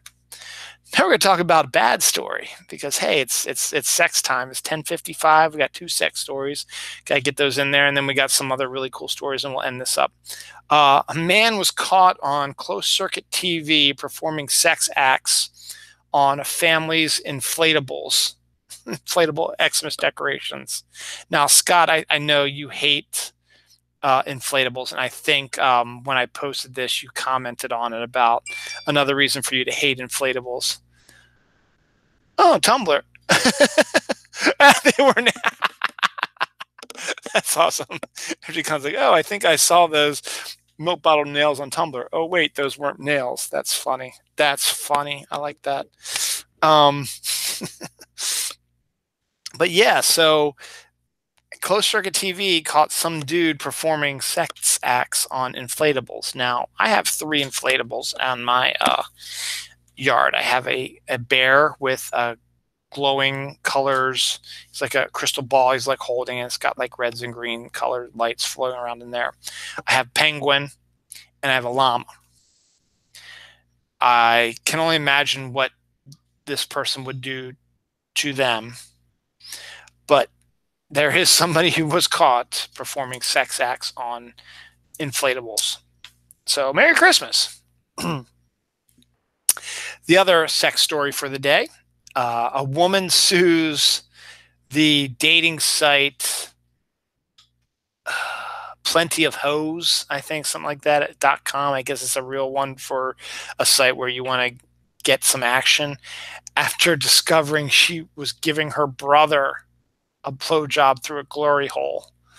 She didn't know who it was, because that's how glory holes work, but then discovered, oh shit, that's my brother that I just gave a blowjob to. And Plenty of Hose, I guess, connected them. So that's all I have to say about that. The black Christmas tree is a new trend. It looks kind of cool, actually. I don't know if I would ever get one, but you know, a Christmas tree that's not green but black, and then plays off of the lights on it might play a little bit cooler off of them. It's pretty cool. It's a new trend now. It's not ugly. I think it's interesting. So good on that. Speaking of Christmas decorations, you all right? Something just collapsed. See what you do, Patrick Smith. You made Dawn drop something while she was making cookies. A passerby calls 911 because he claimed to see a person hanging from a roof of a house. Police arrived and discovered that it was a Christmas decoration of Clark Griswold, a doll, inflatable, whatever you want to call it, hanging, that the owner of the house had hanging from the roof like he does in the movie. And someone saw that and thought it was an actual person. It was actually part of his Christmas Vacation Christmas display. Kind of funny. That sounds like something that happened to like Jerry Fletcher at her new house. If she put a Clark Griswold figure up hanging from the roof, someone in her neighbors would probably call them police and say, hey, there's someone hanging from the rooftop there. A movie inspired by Prince music is coming, similar to that of,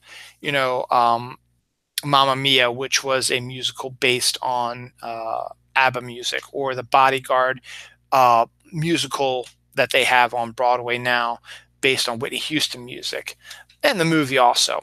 In this case, though, this is going to be a movie, not a musical, and I guess you could eventually just go and turn it into a musical if you want to, because Huey Lewis has done one, Billy Joel's done one also, musicals based on their film. This one is going to be a film based on Prince's music, and when I saw the headline, I was like, was it going to be called Purple Rain?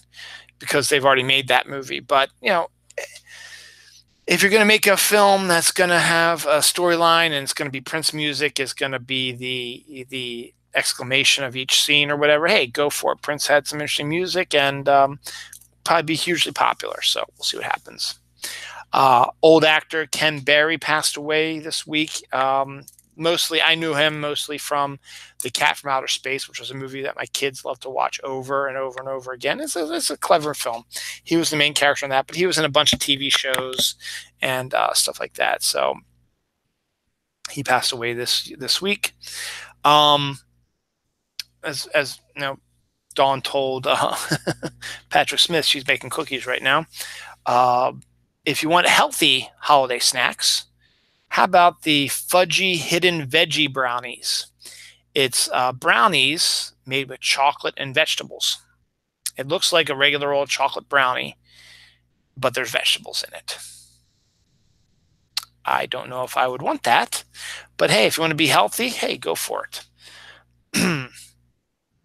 Watership Down. I don't even remember the Watership Down, the book or the old cartoon about the rabbits and the story about them. Well, Netflix is doing a animated version of that as well. Updated version, animated version of Watership Down is coming to Netflix probably early next year. It looks like a computer generated, like a Pixar or the Disney movie type of artwork now. So we'll see. I mean, it's a kind of a grown up story, and we'll see about that. This is a little bit closer to home. This past Wednesday, I got a phone call from the co-owner of my company at 6:30 in the morning saying, "Don't come into work until 9 o'clock. The police have they're rebranding pot brownies." Don't come into work until 9 o'clock. The police have Patapsco Avenue blocked off. There's an active shooter at one of the warehouses near ours. So there is a warehouse near us called Restaurant Depot. It's a restaurant warehouse where restaurants can go in and can buy restaurant equipment that they need. And you buy it right then and there. So if you need bowls or glasses or cups or tables or, mixers or whatever, they have all that stuff. So they're open pretty early. So, restaurants can get started on their food if they don't have the equipment or whatever. So about 5 in the morning, I think it was 2 people went into the Restaurant Depot place with a gun and was going to rob it. They ended up shooting somebody in the face and ran out. I don't know if they got any money out, but they ran out. So they called the police, and the police shut down Patapsco Avenue, which is the road that my warehouse is off of. Now, this warehouse, Restaurant Depot, is like here, and my warehouse is like here. So there's a wide area between us, but still the area the shooters could have run and hid in any of those areas or whatever. So the police had to go and investigate. So they closed down the roads, so nobody was allowed to get onto those roads. So they were done with their investigation. So in the end, my boss called about, I guess, 7 o'clock ish and said that we could start rolling in then. But still, it was kind of scary, the fact that close to home there was an active shooter. Not close, I'm close to work. There was an active shooter. Luckily, I was at home. I ended up staying at home because Noelle got sick that day, and someone needed to stay home with her. And Dawn had stayed home with Noah when he was sick last week. So, but still kind of a scary thing, and hopefully it won't happen again. Speaking of thieves, this is a happy criminal story. In Denmark, or Belgium rather, excuse me, in Belgium, actually it was 4 guys. 4 guys attempted to rob a vaping store. Had vaping equipment, stuff like that. Well, the owner of the store, who believed that these robbers were not the smartest mugs, told them, "Don't rob me right now, man, because I tell you, I've only been open for a few hours. My busy time isn't for a few hours from now. Why don't you come in around, I don't know, 6:30? I'm open till 8. Come about 6:30, 7 o'clock, okay? By then, I should have had my busy time should have gone past. I should have more money in my till, and I'll give it all to you then, and you'll make more money out of this." The 4 burglars are like, "Okay, sounds like a good idea. We'll see you in a little bit." And they left. So sure enough, 6:30, 7 o'clock-ish, 4 guys come back to the vaping store. The owner of the store sees them, acknowledges them, and then walks over, opens his back door, and out come the police.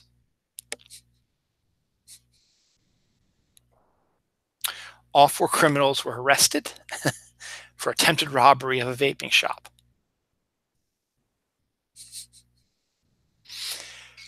Sometimes it just warms your heart when criminals are so stupid. And give credit to the owner of the vaping place who had this idea. Is like, let's see how stupid these guys really are. If you tease them with more money, they will probably fold, and they'll probably will come back. So let's have the police here just in case they show up. But they don't come back. The police will still be in the area, and they'll have a guy or so around to hang out in case the guys come back the next day or something like that. But sure enough, they came back right when he told them to, and boom. That's what happened. So funny story, and I like that story. Let's talk about kids real quick, and then we'll end on the Diane Keaton story. A 9-year-old boy, I guess in Colorado, snowball fights were made illegal, so you couldn't have a snowball fight or whatever. I don't know the whole reasoning for it or what the law was or whatever, but this 9-year-old boy successfully lobbied and was able to get a law passed to make it legal to have snowball fights in Colorado. So good on this 9-year-old boy. He's got a career ahead of him as a lobbyist, politician, whatever you want to call him. So congratulations, young 9-year-old son. Ready to have your mind blown? I wish I was getting paid for doing my show. I guess you get that from viewers, which I have 3 of right now, which is thank you guys. I always appreciate it. In the end, my weekly show hits about maybe 10 views. Sometimes I get little crazy ones where I might get 50, and there are days where I get like 4. But in order to make money, you have to have millions of viewers, and that way commercials can come on and they'll pay you to put their commercials on your show or your YouTube channel or page or whatever, because you have millions of people who watch your videos every week. So the highest grossing, highest earning YouTube star is 7 years old, and he makes $22 million from YouTube, from his channel. A 7-year-old makes $22 million from his YouTube channel. What does he do? He reviews toys. That's it. He plays with toys and reviews it. A 7-year-old. I have a 9-year-old and a 12-year-old almost. And they've done a couple videos where they played with toys. Never gotten $22 million.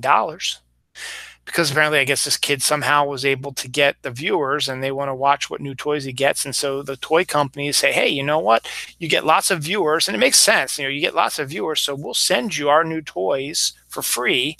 You talk about them, and it's free advertising, basically. And, they might pay me a little bit of a sum to say, hey, why don't you do this stuff?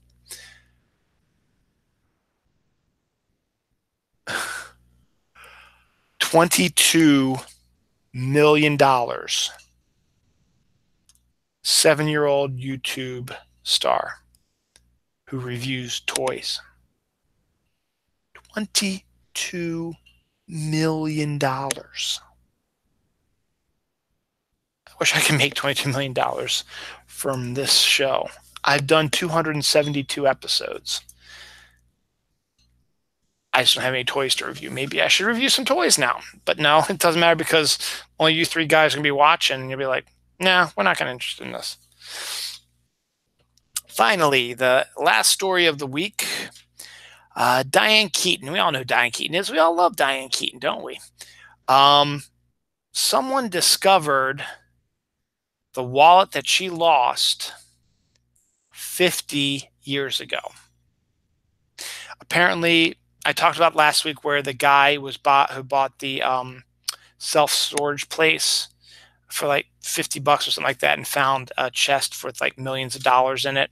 Well, there's another story like that where someone bought a self-storage facility, and while digging through it, they discovered a wallet that had a very young picture of Diane Keaton in it. It wasn't Diane Keaton, it was Diane whatever, but it looked exactly like Diane Keaton, and there were some other stories and cars, so that. So he made an assumption that it was Diane Keaton, and after doing some research and talking to people, discovered it really was Diane Keaton, her wallet. So he sent back, there were pictures, personal pictures, stuff like that in there. He sent the wallet back to her. But Diane Keaton was totally floored by the fact that she said, I had forgotten that I even lost this, or I had this thing. 50 years ago, they found her wallet from 50 years ago.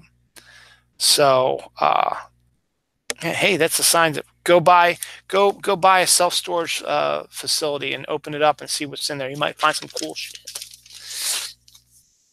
All right, not very many anniversaries this week, and then we'll do the holidays, and then we're out of here. Edward Scissorhands came out 28 years ago. Still the best Danny Elfman score I've ever heard. Rudolph the Red-Nosed Reindeer first came out 54 years ago. It made some history with people on Twitter just tearing the story apart, and it's from the time frame. It's stuff going on like that.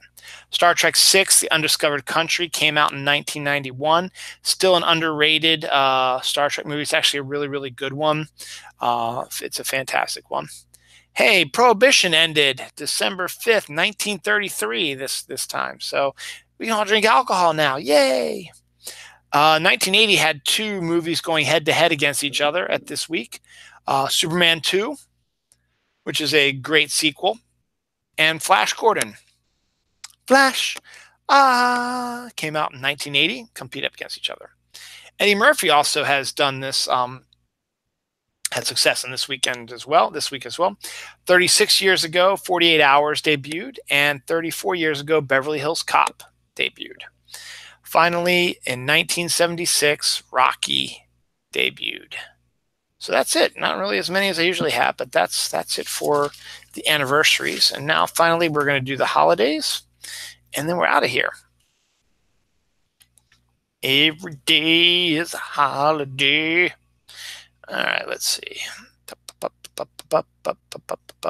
No, I don't want that. I'm going to clear that. I'm going to type in Check iDay. That's where we want to go because every day is a holiday. CheckIDay.com or at CheckIDay. December 8th, today, is Gingerbread Decorating Day, International Shareware Day, National Brownie Day. So, hey, that story I talked about brownies was a good one and convenient about that. National Christmas Tree Day, Pretend to be a Time Traveler Day. I talked about that earlier in the show. It's an actual holiday. Take It in the Ear Day. December 7th, which is Friday, was Faux Fur Friday, International Civil Aviation Day, Letter Writing Day, National Cotton Candy Day, National Pearl Harbor Remembrance Day. December 6th, which was Thursday, was Miners Day, Mitten Tree Day, National Gazpacho Day, National Microwave Oven Day, National Pawnbrokers Day, Put On Your Shoes Day. St. Nicholas Day is December 6th also. I'm just going to hit December 5th because December 5th was Bathtub Party Day. Also, International Ninja Day, International Volunteer Day, Krampusnacht, Night of Krampus, Krampus Night, National Blue Jeans Day, National Communicate with Your Kids Day, National Communicate with Your Baby Day, National Sacher-Torte Day. December 5th is also Repeal Day, which I guess is considered it was when Prohibition was repealed. Special Kids Day is December 5th also. World Soil Day is also December 5th. Now, tomorrow, December 9th, we have Worldwide Candle Lighting Day. Good thing, too, I bought a bunch of candles today. World Techno Day. That's a good one for Eric A. Now I'm going to send that to him tomorrow. World Coral Day. Weary Willy Day. Really? National Pastry Day, International Day of Veterinary Medicine, International Anti-Corruption Day, and Christmas Card Day are all tomorrow, December 9th. And that, my friends, is the end of Dylan Knows for this week. Patrick Smith will pony up 22 cents to keep Dylan Knows on the air.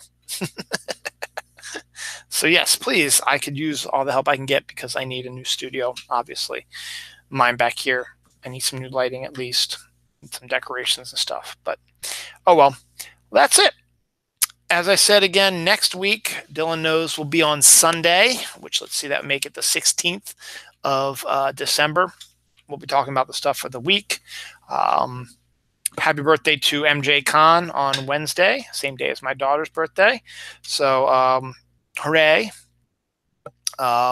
You guys down there in North Carolina, because that's funny. All three of you guys who watch my show live are all from North Carolina. So you guys are, getting yourself, built up for the storm.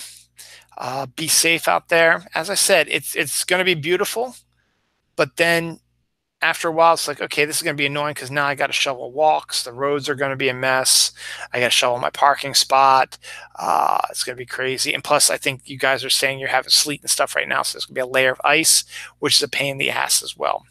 But be safe out there. Hopefully it won't cut off your electricity. But definitely be safe. If you don't need to go anywhere, don't go anywhere. They've got some football games. MJ, I know, Patrick, I know you're not really a sports baller, and Scott, I don't think you are either, but MJ got some good games tomorrow, and you guys can listen to podcasts or watch movies or just chill out, whatever. Do what you guys do. Thank you again for watching my show. Be safe out there. That's a really weird noise. She's doing a mixing for she's making cookies at 11 o'clock. Is she insane? Yes, she is. Anyway, be safe, guys. Be careful out there. I'll see you all next week. And that's the end of that.